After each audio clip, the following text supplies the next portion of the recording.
This pandemic has finally torn back the curtain on the idea that so many of the folks in charge know what they're doing.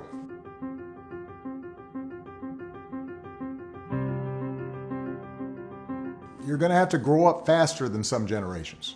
This pandemic has shaken up the status quo and laid bare a lot of our country's deep-seated problems, from massive economic inequality to ongoing racial disparities to a lack of basic health care for people who need it.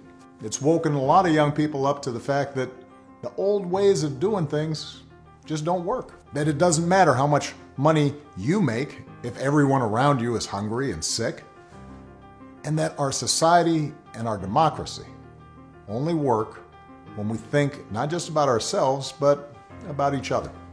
It's also pulled the curtain back on another hard truth. Something that we all have to eventually accept once our childhood comes to an end.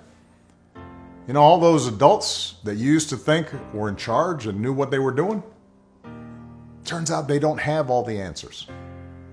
A lot of them aren't even asking the right questions.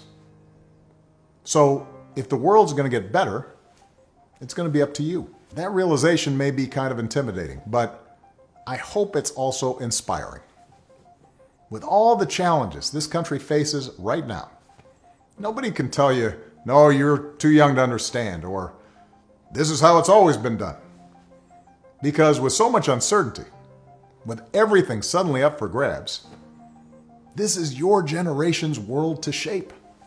Since I'm one of the old guys, I won't tell you what to do with this power that rests in your hands, but I'll leave you with 3 quick pieces of advice. First, don't be afraid.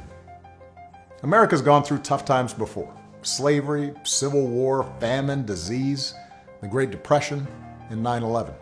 And each time, we came out stronger. Usually because a new generation, young people like you, learned from past mistakes and figured out how to make things better. Second, do what you think is right.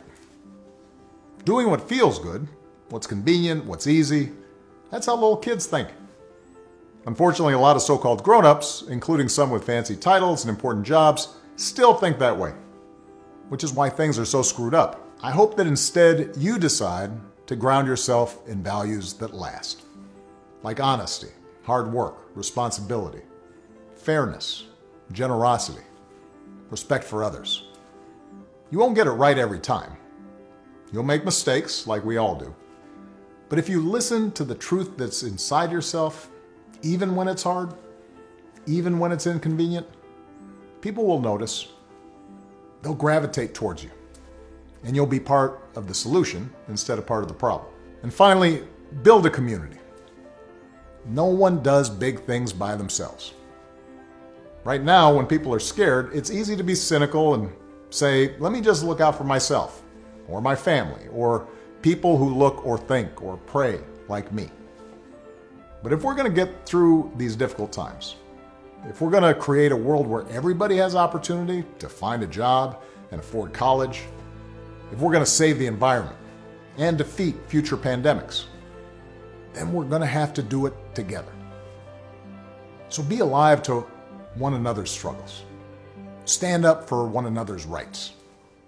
Leave behind all the old ways of thinking that divide us. Sexism, racial prejudice, status, greed, and set the world on a different path.